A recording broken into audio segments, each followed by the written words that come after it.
Hey guys, welcome to Goku of Light late night live stream. And so basically it's 3 a.m.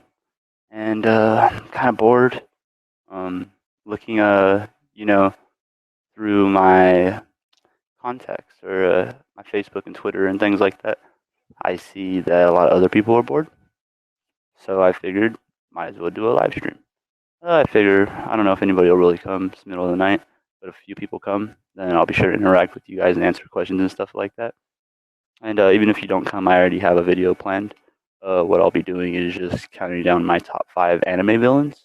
Just basically my favorite villains from the course of the series or various series that I've watched over my time of watching anime. Um, and yeah, I think overall that it should be a good experience. I don't really want to rush through it, just to give people enough time to kind of show up. And how long I decide to do this will be based on if anybody shows up, I guess, more or less. If I end up being here, 15, 20 minutes by myself, then obviously there's no reason for me to continue to do it for too long. But if I start counting down the villains and people start showing up and asking questions, then the video might go a little longer than planned. But yeah, that's essentially how it's going to go. So, I'll pretty much just start with number 5 for me, which is going to be Blackbeard. Now, you may be asking why Blackbeard? Or, what significance does Blackbeard have to villains? But me personally, no. The reason let's start right there. A, if you don't know who Blackbeard is, you probably should start watching One Piece. B, Blackbeard is a villain to a degree, but I wouldn't categorize him as like a hardcore villain because I think there's parts of his personality that would obviously imply that he's not completely evil or he's not, just set on destruction kind of thing. But I think he's an awesome character. He's by far one of my favorite characters of 2015. That being said, I want to make him number 5. I want to keep him on the list. I want to make sure that I do my best to make each character from a different series. I don't want to pick characters within the same series. And by me ranking them, this is no way a comparison. This is just my personal opinions or thoughts or characters that I just enjoy in general. And if I pause, in between the things, it's just because I'm sharing links, answering questions, things like that. So don't mind me just reading things out, trying to get more people in here, a little interaction going.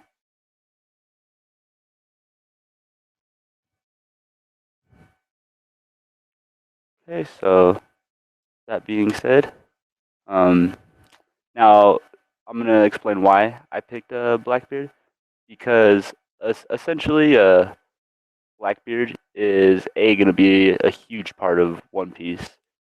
B, he's just cool as fuck. If you've never really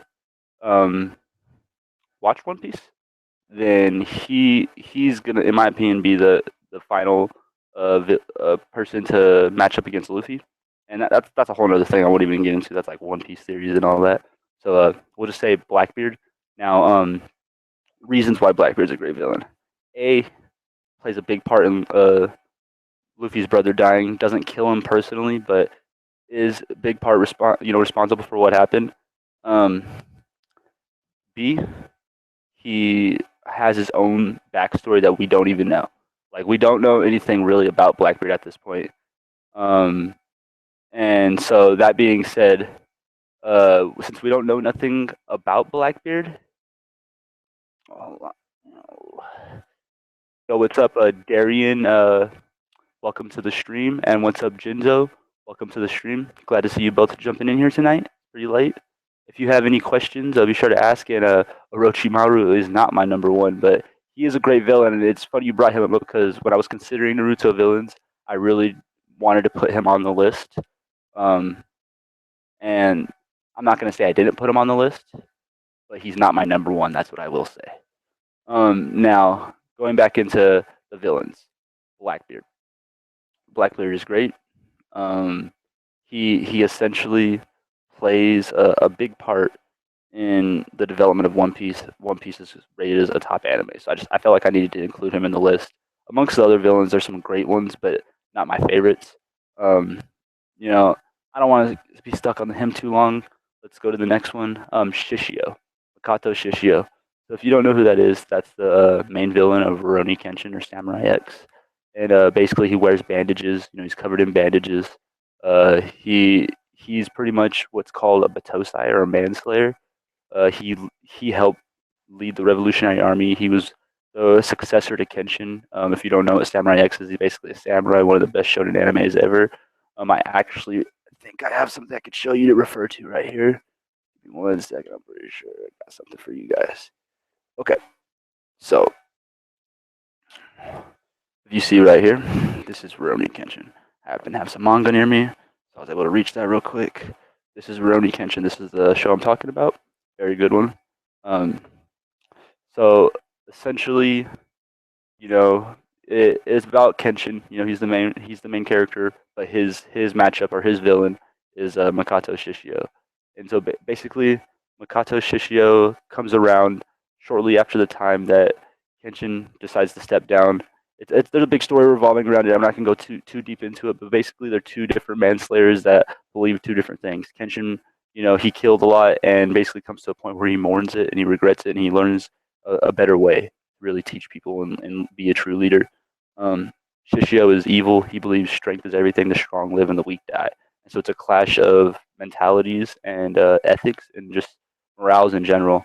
And it's a really good story. Shishio is actually a lot stronger than Kenshin. And the reason I ranked him as number 4 is because he's a successor, and he's very awesome because mid story the government fears him, and they try to betray him and cut him loose, and they shoot him in the head and set his body on fire and leave him to die. And Rurouni Kenshin isn't like one of those like shonens with superpowers or anything like Dragon Ball Z. It's very realistic. So for somebody to be shot and set on fire and to survive was really like unheard of in a show like that. It's completely absurd, and he does it. And his main technique focuses on creating fire. And since there's no like powers, like I said, what he does is his sword is jagged, almost like a saw.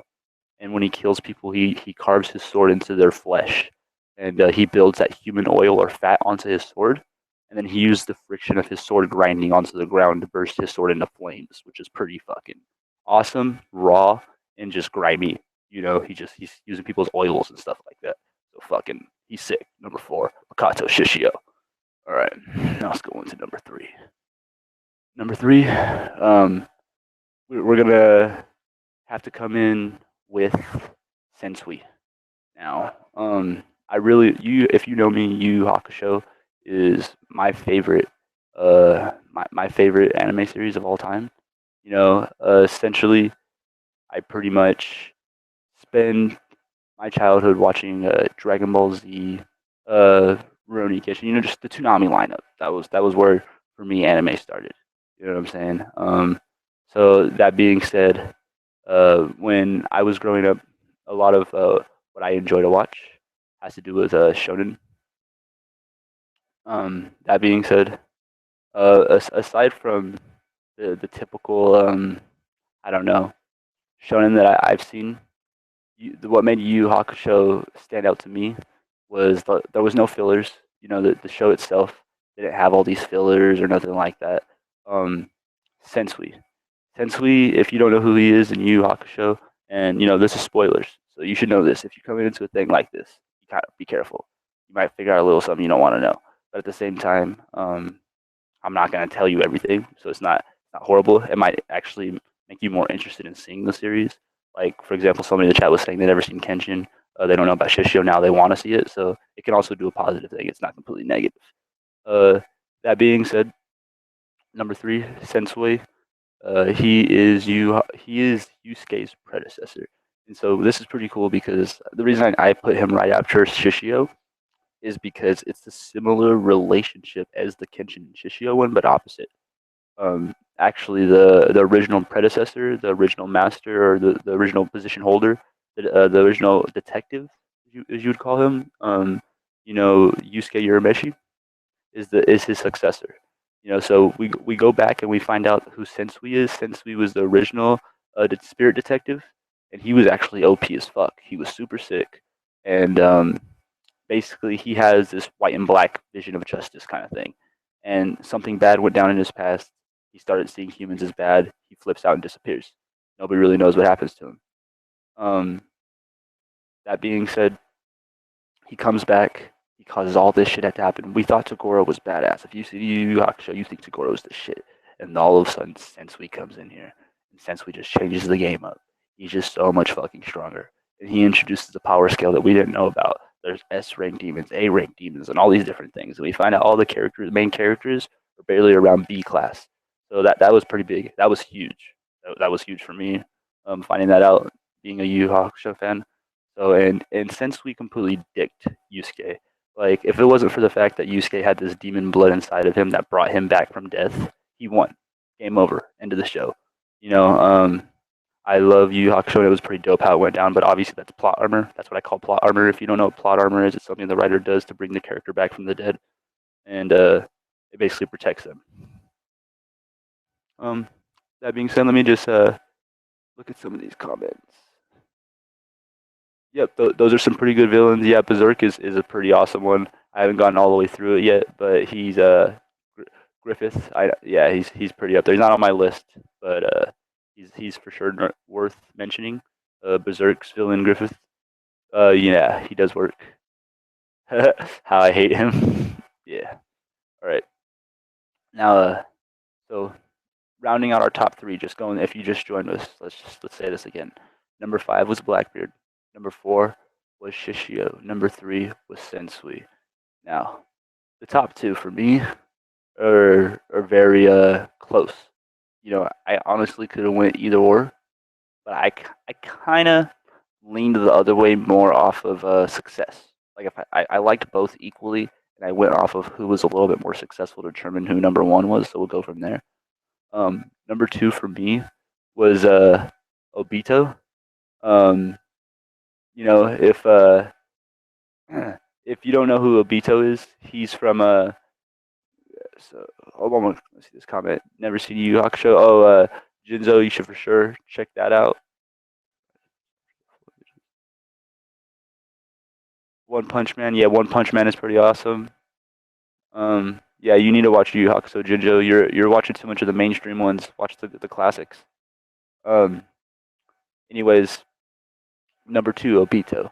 So if you ever seen Naruto, you know that for a long time Obito played as being Madara, and honestly, or Madara, and in my opinion, he had the effect that Madara was supposed to have on the story, pretty much. You know, Madara was just a legend, more or less, and he brought that legend together. He brought it to life, and Obito's story is fucking tragic. He gets it's real sideways in my opinion how it all goes down for him. It really sucks. Um, yeah, so Obito's is definitely number 2 for me. He brings the whole ninja world to its knees. You know, and he helps this old evil dude, Madara, basically almost take over the world and bring everything to its knees. You know, he has they have to basically resurrect these Hokages and all these dead people. We have all this fucking the Sage of the Sixth Pass and this epic war it takes, and it all breaks out because of this bitter guy. You know, this Uchiha. And me personally, if you didn't know, if you've ever seen this, I love Uchihas. You know, I love Naruto. You know, I have Akutsuki rings, the whole deal. Um, you know, so easy pick for me. Number 2, Obito. You know, everything that he went through with Kakashi, his backstory of, you know, he is Uchiha's version of Naruto, you know, or Naruto, however you want to say it, you know, and if everything doesn't go down the way it does, he becomes Hokage. He becomes a great ninja. So he's fucking awesome. And it's always awesome to see the great one, the one that could have been somebody awesome, just spiral out and become this villain and just really just hurt so many people. So yeah, Obito easily number 2, and now going in to number 1. Number 1. Oh, so he says, how about Hisoka? Now originally when I had first did this list, I had put Hisoka on the list, and it's funny you bring him up because I had put Hisoka on the list, and he was originally going to be my number 5 instead of Blackbeard. My reason for taking Hisoka off of the list was essentially Hunter x Hunter is not finished, and even though he's great, I really just I don't do too much Hunter x Hunter stuff in general, and I really don't enjoy the series as much as I personally did at first because of the fact that the guy went on hiatus, and I had a lot of I have Yu Yu Hakusho is my favorite show, so I enjoy the guy's work a lot. I don't respect the fact that he just takes breaks whenever he feels like it. So I don't put no much attention or thought into the show anymore. So for that fact, I took him off. But really, in all honesty, Hisoka does deserve to be on the list. Hisoka's an awesome villain. If anything, he's the honorable mention that I would say. An honorable mention, Hisoka. Everything he does with Gon is awesome. Fucking mind games, and it really helps develop the character in that dark way where he's kind of like pushing him forward while fucking with him at the same time, which is kind of weird but cool. I dig it. Um, the whole Joker concept. He looks like basically like has the evil clown look, but he's not a clown. I dig that. Those are the cards, kind of like Gambit. The way they explain the powers and the power scaling or the power system and all that with the Nen and the tree and all that, it's pretty dope. And the way he uses his like basically gummy ability, uh, it's pretty sick. I don't remember all the names of the abilities in there. It's been a long time, but essentially it's like gum. He turns his like Nen into gum. The next thing stick to it. Um, yeah, Hisoka's the honorable mention for sure. Deserved to be on the list, but because of, like I said, Hunter x Hunter not being a real active series, I don't really want to promote it because anybody that starts to watch it is just going to become disappointed when they get to the point that the show's not continuing anymore. Even if they turn to the manga, it's not continuing. So I'm not going to refer anybody to that series, but it's pretty good. If you've seen everything else, it's worth watching. So yeah. That being said, number 1 for me, um, like I said, wasn't an easy pick because I basically determined it by the fact that he was a bit more successful in my mind, and the fact that he's still relevant. And my number 1 pick is Aizen. Aizen, Aizen all day.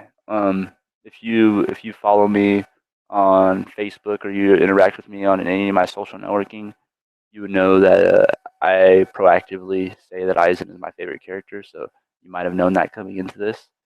Um, but yeah, essentially, Aizen is a pretty dope villain. He does a lot to really develop the story, and really, what I said about Hisoka to a degree. How he helps develop Gon and all these other things. That's what he does for Ichigo, but on a way grander scale. Aizen plays a part in Ichigo's life to the moment he was born. He knows about the Soul King. He knows about everything prior. He's the one giving us the hints, the teasers. Like if I was doing Bleach theories way back then, when Bleach was first coming out and it was an active series, Aizen would have been the character giving me all the information that I needed. He would have been the one dropping the theories, the keys, the hints. Um, that being said, yeah, he's awesome. His defeat was lackluster in my opinion. I don't think that he should have been defeated that way. It was cool. It makes sense for plot convenience, for the fact of a Ichigo sacrificed all his powers, and B they kind of just like used the spell, and it would make sense coming from Murahara. But my problem with this is that Ichigo really doesn't lose his powers. He's just temporary them, and obviously for the point of the story, he has to get them back. So that being said, unless they were going to end the series right after the Aizen arc, I don't think they should have did that. I think that we should have had like a neutral battle and Aizen leave or something. Obviously Aizen wouldn't want to retreat, so he would have had to got pretty fucked up to even consider leaving. But just you know, basically Ichigo one hitting him after talking shit, and then having Urahara do what he did. Aizen didn't deserve that. Aizen's a way greater villain than that. So I say the battle was lame, but that's just my opinion. I'm an Aizen fan, so I'm gonna say that Ichigo got lucky. Yeah, Ichigo got lucky. Uh, and in a general sense, if you know anybody has their own personal favorite villains, be sure to just comment them below. Let me know. Obviously, I probably left a lot out. There's tons of villains people can name are going to tell me that deserve to be on this list over my villains, or are going to criticize my list. I can see it coming. I don't really mind. I encourage it. You know, let me know what you think. Comment below. Be sure to tell me your picks, your top five. Because I'm going over this one more time. My top five was Blackbeard, Shishio, Sensui, Obito, and Aizen coming in number one. Blackbeard for his awesome, effect on the story, being a D, being evil but not evil, playing that real middle line really well, but obviously leaning more towards a dark side kind of thing. Shishio for being a ruthless SOB, takes no prisoners, the strong live, the weak die. Number three, Sensui for being twisted, crazy. His head is way out there. He essentially has six personalities. You know, six different personalities that really alternate, interchange with each other, and allows him to justify what he does. And he has what's called a sacred aura that allows him basically to his power level or power scales on a whole different thing. We find out about spirit power and demon power for the majority of the show, and then this is a third thing introduced that he's the only person in the entire series that we ever see that has. That's pretty unique in itself. Number two, Obito. The mind games behind this guy, the secrets, the deceit, the pain, the betrayal, the sorrow. Great fucking villain. Really affects the story. Really gives you the feels. Really makes you want to hate him. But I didn't. I felt for him. And coming in at what I would say number one, obviously, is King Aizen. Dominated Waco Mundo, dominated Soul Society, dominated everybody that fucked with him. Basically got chewed up by Ichigo because as you can tell, Ichigo is badass. I'm gonna say that. Obviously Ichigo's badass. He won for various reasons. He has things going on with the Quincy's and all this other stuff. To me, I still feel like it's cool. His mom's a Quincy. His dad's a Shinigami. Pretty strong.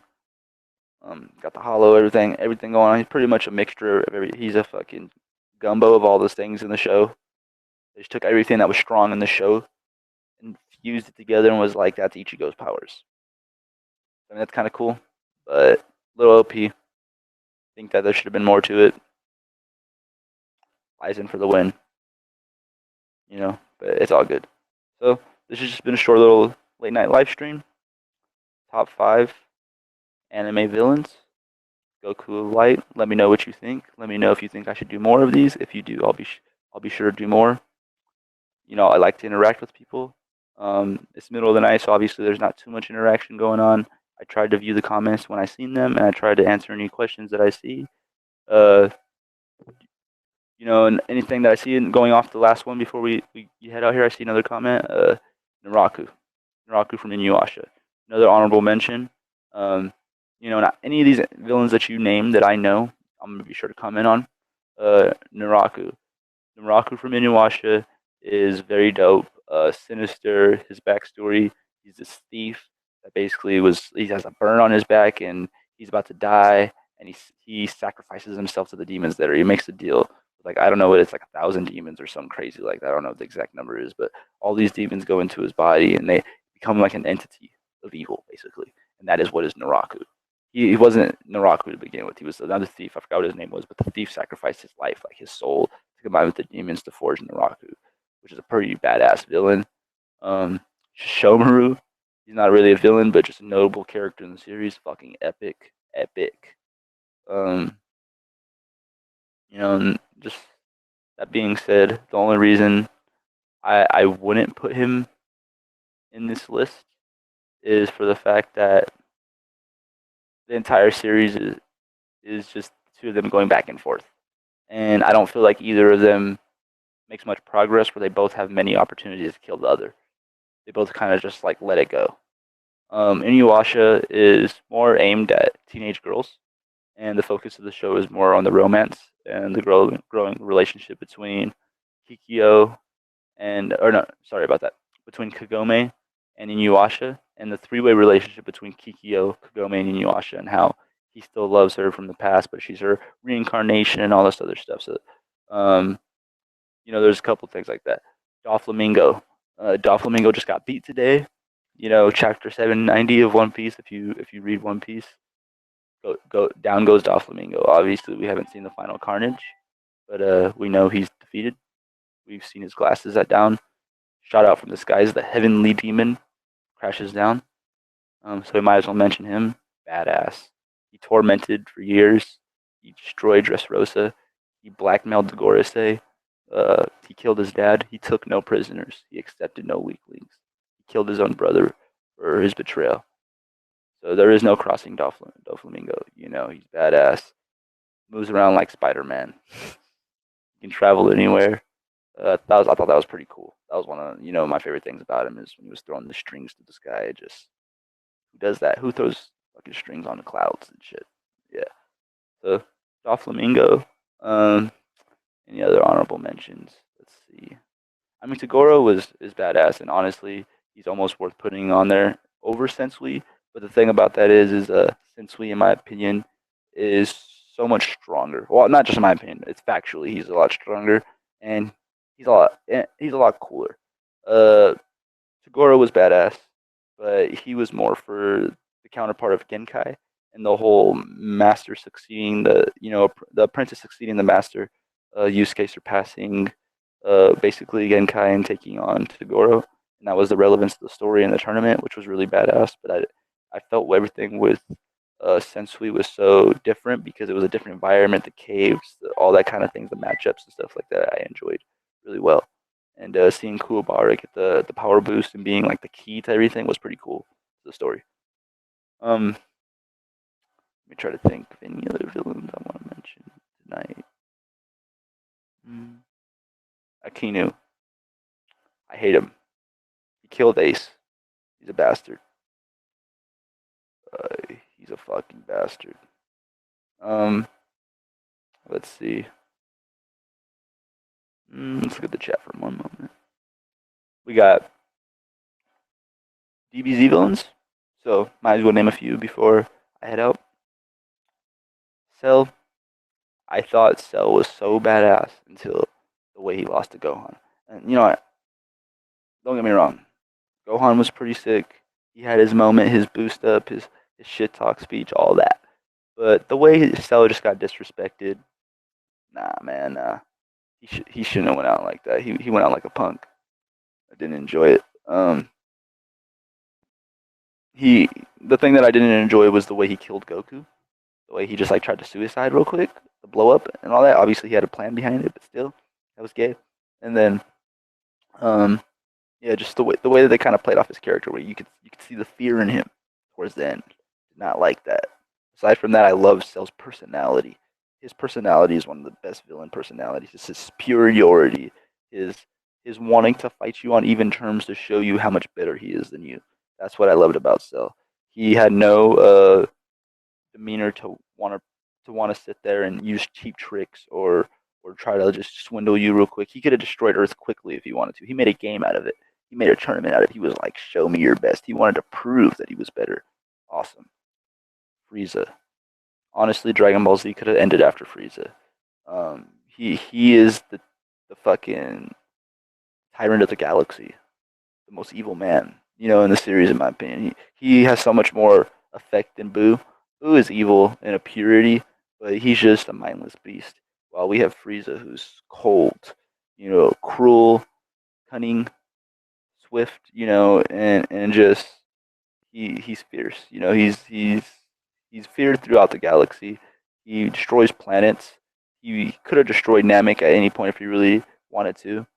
He basically was his own doing. If he didn't sit there and play with Krillin and just torment these people, he would have won the fight very quickly. But instead he wanted to make a game out of it. He tormented them. essentially just took it too far. Goku went Super Saiyan, gave him what he deserved. But essentially, I don't want to ramble on too long. Rounded out my top 5 for you. Just gonna say it one more time before I head out, and that will be number 5 Blackbeard, number 4 Shishio, number 3 Sensui, number 2 Obito, and number 1 King Aizen. So that's Goku of Light coming to you tonight with a late night live stream. Let me know if you enjoyed this. Let me know if you think there was anything wrong with the video. If you didn't enjoy it, be sure to give a thumbs down. Let me know so I don't waste my time doing these. And if you enjoyed it, be sure to give a thumbs up and comment below with your top 5 so I know and I can make sure to make videos maybe in the future including your characters. And you can give me reasons below too, for sure. If you want to give me a little description, why is he number 5? Why is he number 4? I read through these comments, so don't think you're wasting your time. If you're watching my videos, I'm reading your comments, so be sure to interact with me. You guys have a good night.